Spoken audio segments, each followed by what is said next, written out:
약장수 논쟁, 감정 싸움 양상. 여권, 대권 주자들 사이에서도 이 이재명 지사의 약장수 발언으로 감정 싸움 양상까지 치열한 수싸움을 벌이고 있습니다. 아, 이거 살벌합니다. 만만치 않습니다. 이재명 지사의 약장수 발언 다시 한번 들어보시죠.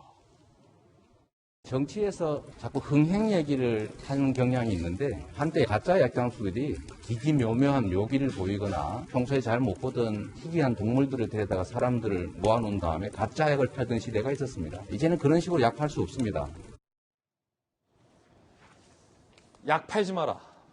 상당히 수위가 센 발언이고 대표적으로 이낙연 전 총리는 경선을 연기해야 한다라고 주장해 왔는데 이낙연 전 총리 측이 강하게 이재명 지사의 약장수 발언에 반발하고 있습니다.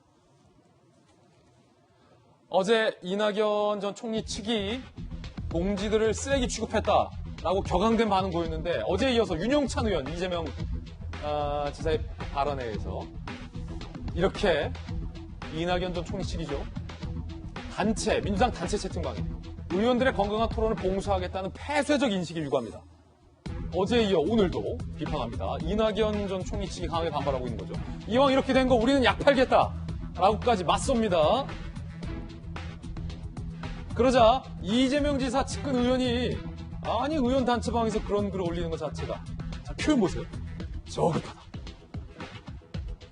이재명 지사의 또 다른 의원 이낙연 전 대표는 뒤로 숨고 측근들이 경선 연기론을 주장한다. 라고 이재명 지사 측도 가만히 있지 않았습니다. 감정 싸움까지 의원들 사이에서도 막 불꽃이 튀는데 전재수 의원은 과연 이 틈에서 어떤 의견을 낼지 상당히 궁금해집니다. 누가 잘못했습니까? 누구 말이 맞습니까? 네, 누가 뭐 잘못하고 누구 말이 맞고 안 맞고 이런 차원은 아닌 것 같고요. 저도 저 카톡방에 저도 들어가 있는데 저는 아직 못 봤습니다. 전재수 의원은 경선을 연기해야 한다라는 주장을 했잖아요. 이재명 지사에 따르면 약장수. 그러니까 저는 약을 팔기 위해서 저 경선 연기를 이야기한 것은 절대 아니라는 절대 아니다. 예, 절대 아니라는 말씀을 드리고 저도 이제 이재명 지사 저 말씀을 한 4-5번 읽었습니다. 예. 이게 무슨 이야기지? 이게 경선 연기하는 사람들 이야기인가?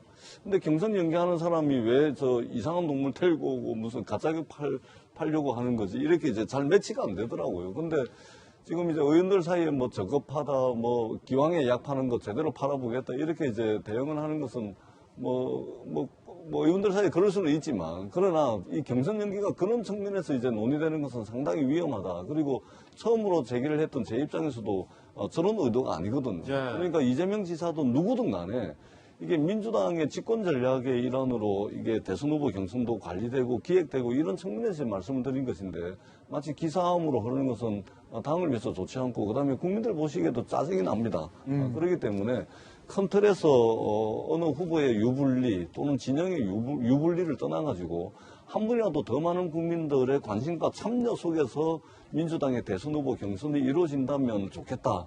이런 의미로 이제 말씀을 드린 거고 그런 차원에서 좀 정리가 됐으면 좋겠다라는 바람을 가지고 있습니다. 전재수 의원이 이제 양쪽 모두에게 좀 자제하라라는 메시지를 냈는데 이재명 지사 경선 연기 반대 몰아치고 있습니다. 자, 우리 돌직구쇼의 핵심 멤버인 전재수 의원이 띄운 경선 연기론 공을 두고 이재명 지사와 이낙연 전 총리 측이 굉장히 지금 격하게 반발하고 서로를 비난하고 있는 상황입니다.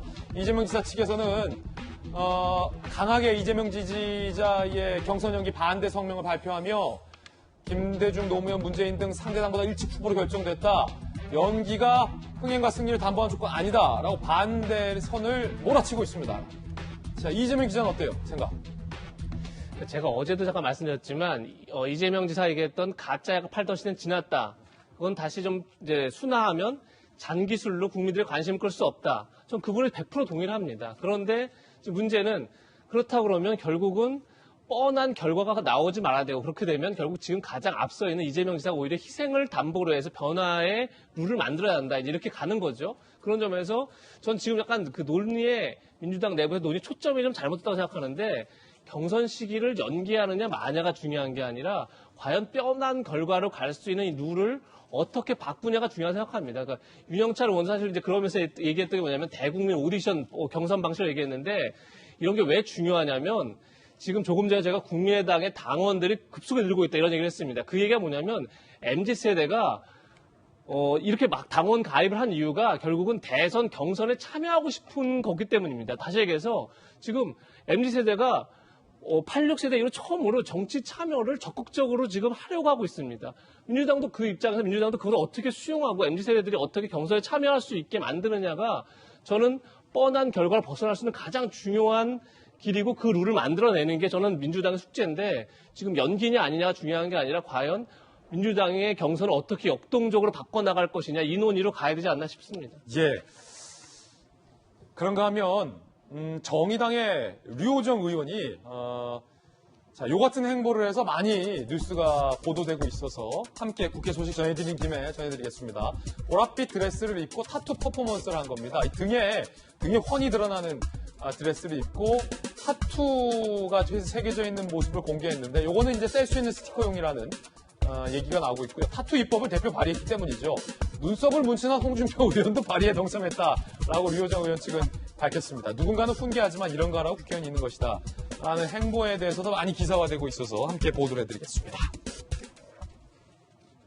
여야의 이 대선과 관련된 숨가쁜 움직임들 거기에 류호정 의원의 대표 발의 소식까지 함께 보도를 해드렸습니다.